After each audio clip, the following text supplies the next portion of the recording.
All right. I got about 25 minutes to deliver this message.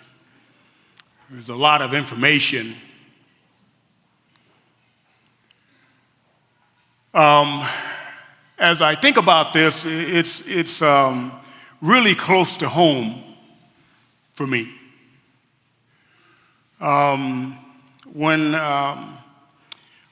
When my mom was about to have me, I'm the last of 10 kids.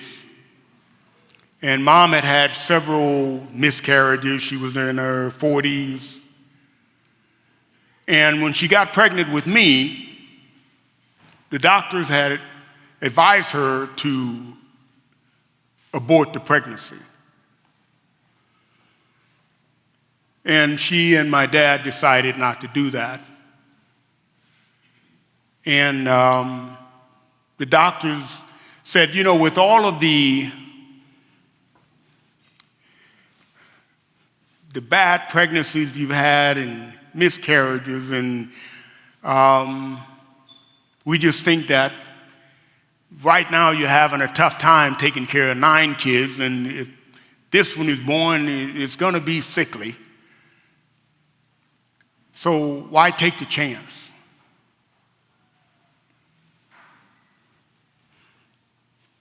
And so they decided, they prayed about it and just decided,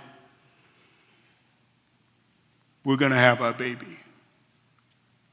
And so they were right. When I was born, for the first 7, 8 years of my life, I was in and out of the hospital all the time. Mom's always taking me to the hospital, bronchitis, pneumonia, all kind of respiratory issues.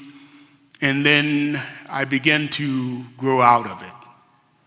I began to get stronger. I began to get better. And began to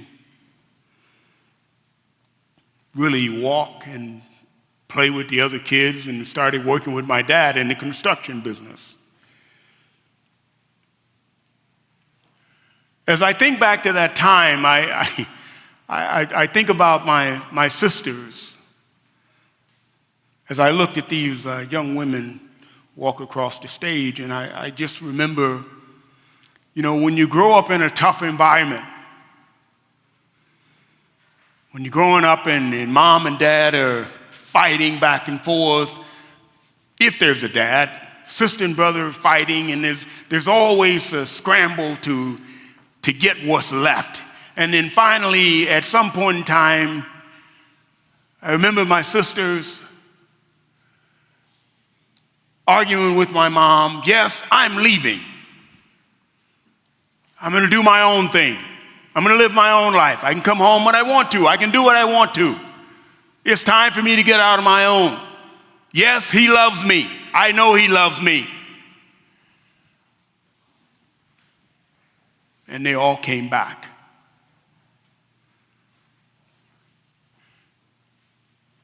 And they came back pregnant at the door. And I'm standing there and I'm watching my mom. My dad had left. My dad left when I was 12 years old.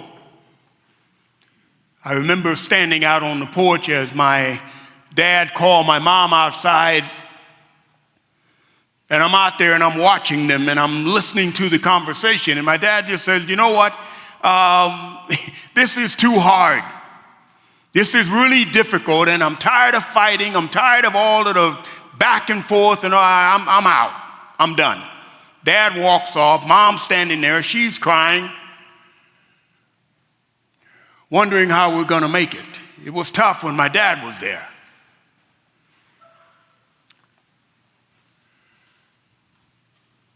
And I remember Mom getting calls from around the neighborhood. You know what, Miss Singletary, if I were you, I'd just go on welfare. Everybody else is doing it. You do it. You deserve that. Mom said, no, we're not going on welfare. We're Singletaries. We're not going to do that. We are going to work. We are going to fight. We are going to make it, and we are going to trust God. Okay. There were nights that I would be lying in bed and Mom would be crying all through the night. I'd get up and I'd go in there, and I would kneel beside her and cry with her. I said, Mom, don't cry. Don't cry, Mom. It's gonna be okay. It's gonna be okay. 6 months after my dad walked away, my brother Grady was killed in an automobile accident. 2 weeks after the funeral, I remember being at home and I was trying to figure out what had just happened. Is there really a God that would allow this to happen? Is there really a God? You just saw Dad walk away, and then now my brother, who moved back home to try and help Mom out, he's gone. You let that happen and you want me to believe there's a God?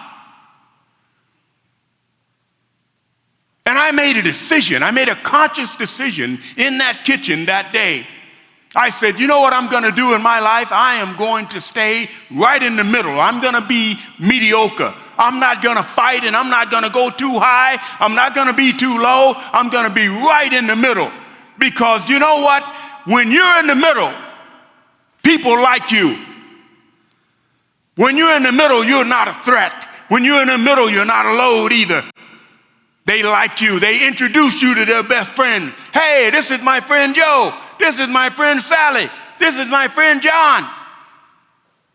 When you're in the middle. But when you say that you're going to be something special, when you decide I'm going to be the best, when you decide I'm going to get my degree, I'm going to get my diploma, I'm going to be all-American, I'm going to be great, they start stepping away from you. Oh, they think they're somebody special. Oh, they think they're really good. Oh, they're too good for us.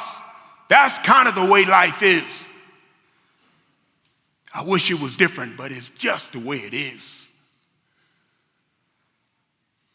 Well, that day I'm walking around in the kitchen and my mom said, son, I want you to sit down. I want to talk to you about this thing called life. She said, son, as you go through life, when you get punched in the gut, when you get hit in the mouth, and it's not if, it's when, you got to make the decision to get up, get back in the ring, and start swinging. And son, you just got to keep swinging. You just got to keep swinging until you're the only one left. This is what life is all about. Now, son, I got to ask you a question, and I need to know your answer. It's unfair. You're only 12 years old. But I need to know if you can become the man of the house. I'm thinking, oh, man, me? I'm the last one. I'm still sucking my thumb. But when I looked in my mom's eyes, I realized that she really believed in me. She really, really believed in me. I said, Mom, I can do that. That day, that moment, my life changed. That day, that moment. I went in my room and I got out a sheet of paper and I began to write. And I wrote this: find a way to get a scholarship to go to college. Get my degree, in which I'd be the first in my family to do so. Become an All-American. Get drafted and go to the NFL. Become an All-Pro. Go to the Super Bowl and own my own business.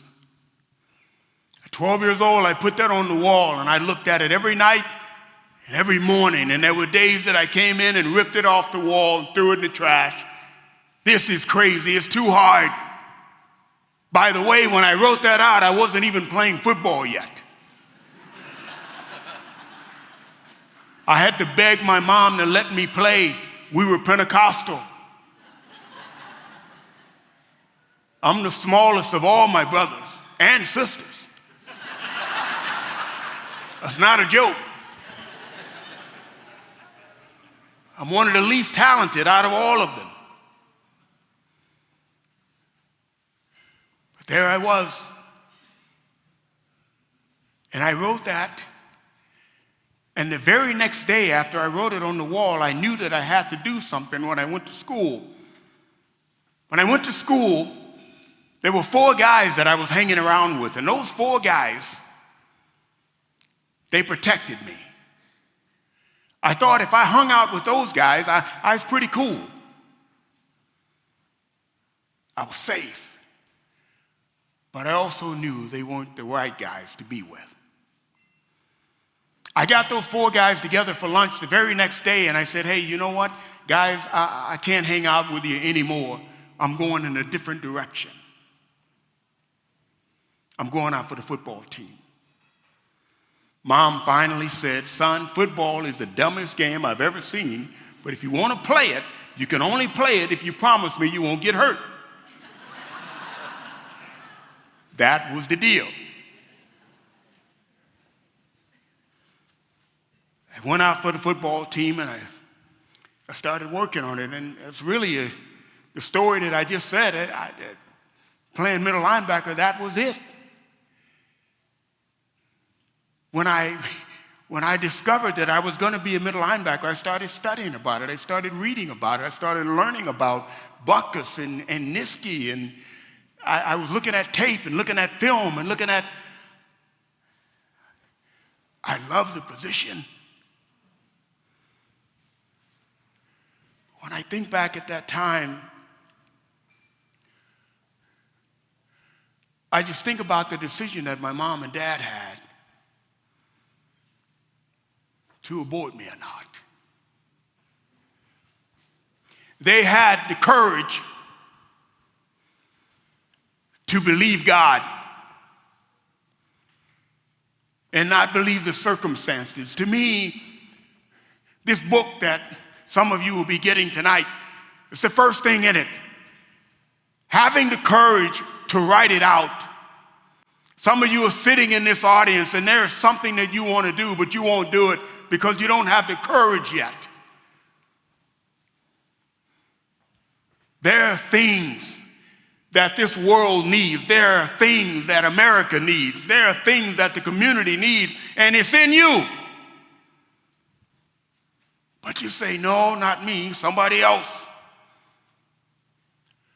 And maybe one day you will find the courage. Deep down inside, you will hear the voice that is calling your name. You.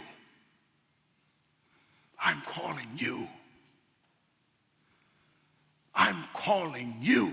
Will you answer? Man, some days I walk around, my ears like this. I don't want to hear anymore. I'm afraid of what you're going to ask me next.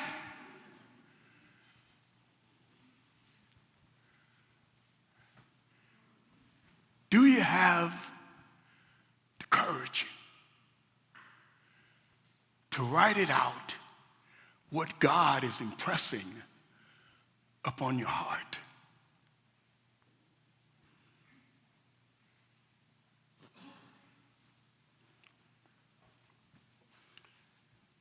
The next day when I went to school to find those 4 guys, I made a conscious decision. What are the things that you need to do?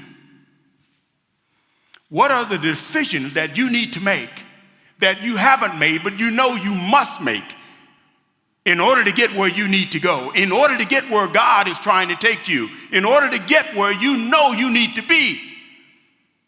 What is it? What are the conscious decisions that you need to make?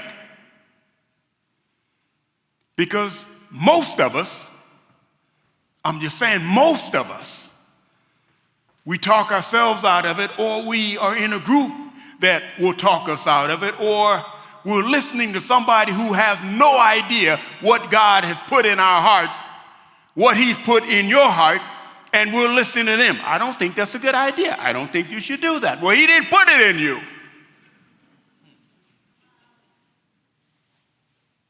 He didn't give it to you. It's not supposed to make sense to you. But if you have the courage to write it out and you're making a conscious decision, listening to the voice, not those voices, that one. And you make a conscious decision to begin to separate yourself from those things that are around you that are keeping you from getting where God is trying to take you. If you will just go. If you will just trust him.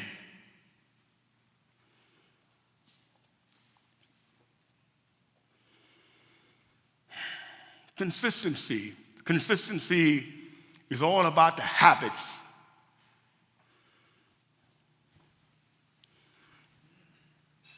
Habits came very easy for me because I was not the biggest guy playing middle linebacker.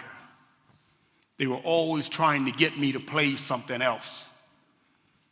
Well, he's not quite big enough to play middle linebacker. Man, I don't know. He's not really mean enough. You got to get him some pepper or something. He's just not, I don't know. We don't have a lot to work with. And I just kept asking the coach, what do I do? How do I do this? And he taught me he said, son, you got to get these 3 dummies, and you just got to go over those dummies. And you just got to push off one foot and pick up the other one. Push off one, pick up the other. Push off, pick up. That's what you got to do. You got to do that, and you got to be able to do it from sideline to sideline. And you got to be able to move.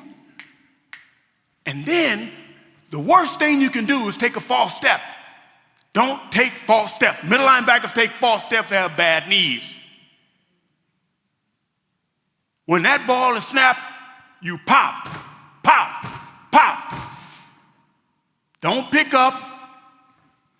Don't cross over. You pop, pop, pop. Just like that. When you pop, the next step you take will tell you where the play is. What kind of habits have you developed? I used to sit in my garage. I would do that over those dummies, man, over and back, and then cut the lights out and go over and back, over and back.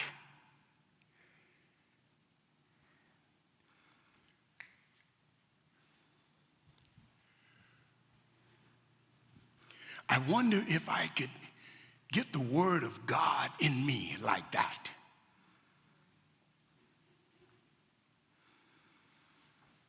Well, I know it on the spot. I don't have to think about it. That's not God. Just like Jesus. Turn that bread. Turn a stone into bread. It is written. Bow down and serve me. It is written. Can you say it is written in your life? Or do you have to go, well, I don't know. It may be good. It may work, may not. I don't know. Can you say it is written? Get out of my face. You don't know me. You're trying to take me down. You're trying to take me out. You're trying to take me off the course that God has for me. The course that he has for me, it may be difficult, but let me tell you something. It is great. It is for me, and not just me. If I will follow it, if I will just follow it, I will get there. I don't know what this thing is doing. If I will follow it, I'll get there. Okay. So to me, I just got to trust God. Am I going in the direction that I need to go? Am I trusting God for the outcome? The older I get, the only thing I need to know is what God said. And listening to his voice and recognizing his voice is all that I'm trying to do. heard something. I just need to know if it's God. Well, you got 1 million people out there, and they all say you don't know where to go. They all say you don't know what to do. Lord, what do you say? If you say yes, you don't matter. Let's go. God and myself, we're the majority. Why do I need a crowd? Why do I need friends? I don't need anything.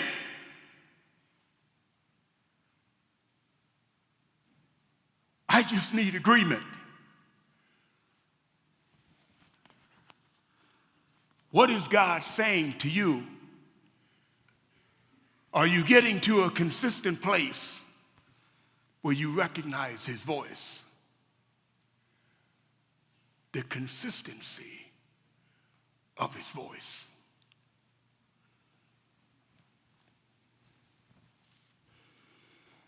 Confidence.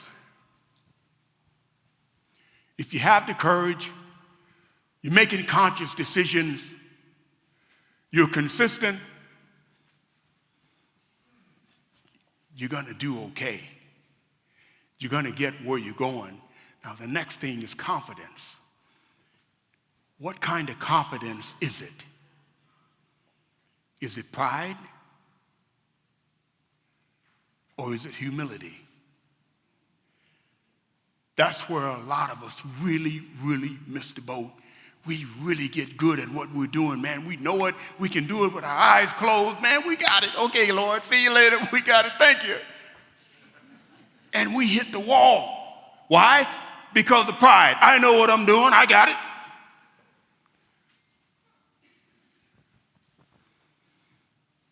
But man, the thing that I'm learning as I get older is the better it gets, the closer I need to get to him.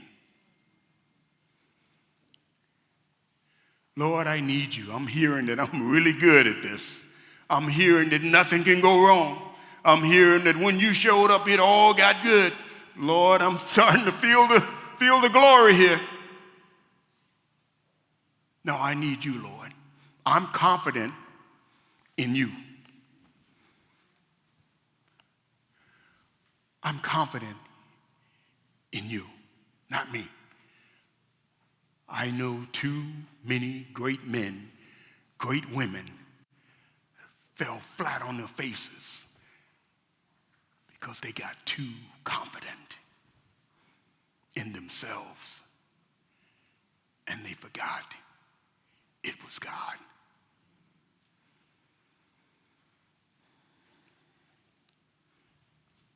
If we can get through that, then we can build character.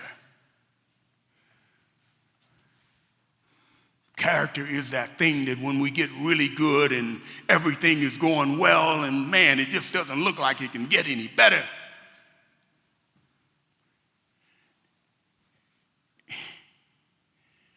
And all of a sudden, all hell breaks loose. It's just life. You're really good. You're in a sweet spot. Don't see how anybody could beat. Don't see how anybody could get any better than that. And boom, out of nowhere, there it is. Financial crisis, health, parents, kids.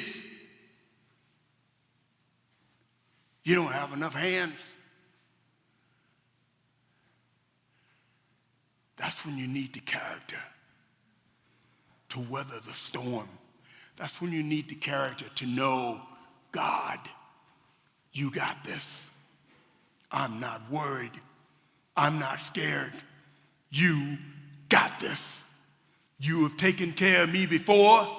You have taken care of my family. You have taken care of my marriage. You have helped me when I could not help myself.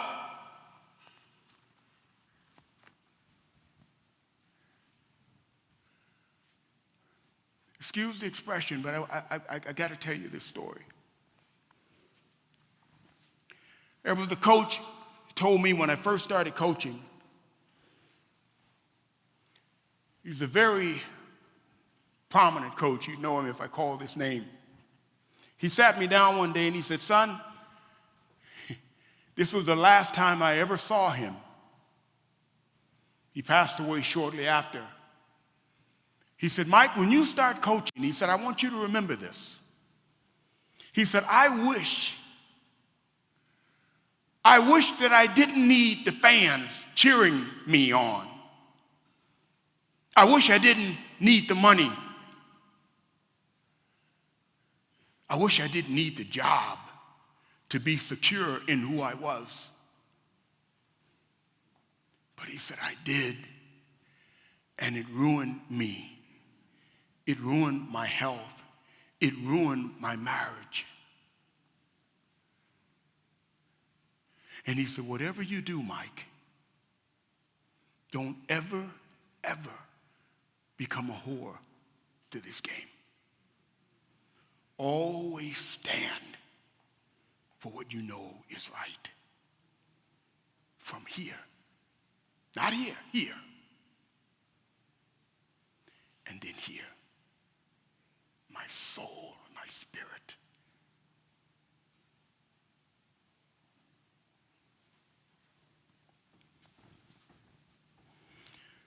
Got a couple of more minutes.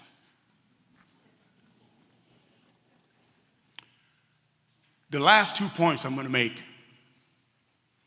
where many great people fail, is they get to a point and they begin to look at what they've done, kind of like David, when he stopped going to war and he was looking at Bathsheba. And he got pulled in the wrong direction. It pulled him off of where he was going. Why did that happen? David stopped competing. I don't want to be surrounded by people that tell me how great I am. I don't want to be surrounded by people that tell me how wonderful I am. If you tell me that a couple of times, I won't be around you very much. You may mean well, but he doesn't. And there's something in me that loves to hear it. And then I forget him. One of the most important things in life is to remember to continue to compete. Every day of life is a fight. Every day of life is a battle. The minute I begin to gloat, it's time for me to move on. Every day I hit the ground, man, it's time. There's stuff that I got to do. Lord, what are we doing today?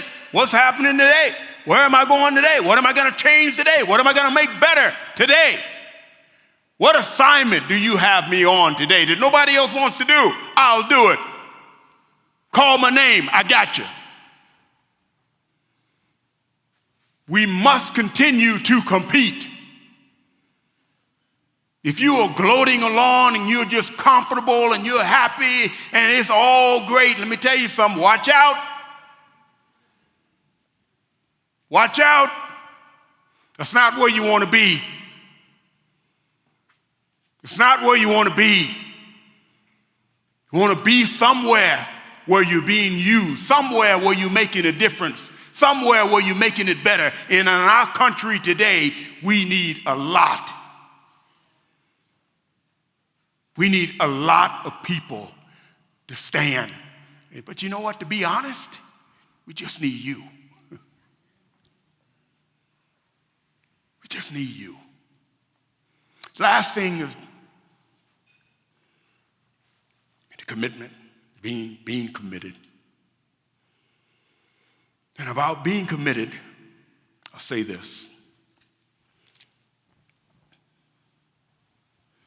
When those doctors told my mom and dad to abort me, they had no idea who I was.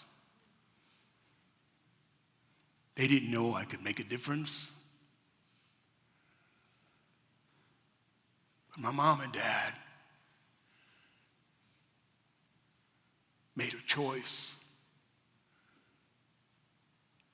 which gave me a choice, which gives you a choice tonight. Now, I don't know how you felt about the women that came on the stage and their babies. It's a beautiful thing. I love seeing mom. I love seeing babies. I love it. I can only think of the dads,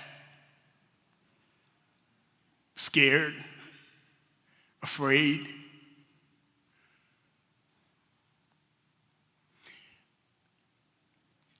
If there was one thing, it's not so much about the babies, it's not so much about all the other stuff. If there was one thing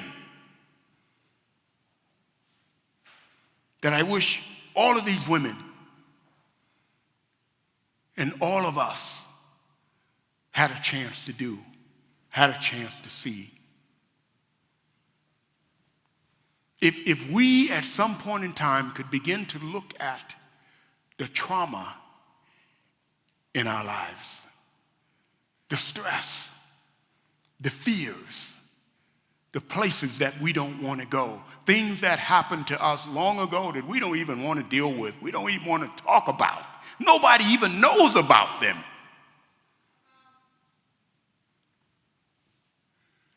But you do.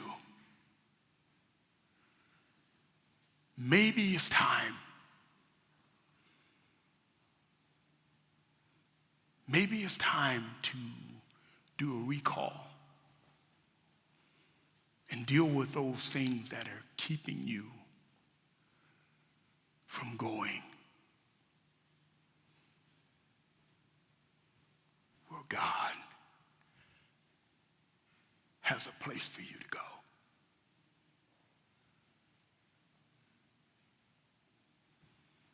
But you got to have the courage. It's not easy. I forgave my dad the day of the Super Bowl. We won the game and everybody was running around. The confetti was coming down on the field and we're crying. And I'm crying because I hate my dad. I don't talk to him. I'll never forget the day he left, man. It was so hard. Watching mom cry, it was hard. That was really hard. But I had the opportunity to go to Houston, come to Houston, and sit down across from my dad and talk to him. Why? Why did you leave? Why did you do that? And you know what I learned? At 13 years old, his dad threw him out because he stopped him from hitting his mom. He never forgave his dad. And he ruined our family. And he nearly ruined me. But for the grace of God. These women up here came through here tonight. They got stuff in their lives, stuff they're dealing with. Some of you, many of you got stuff you're dealing with. My challenge to you,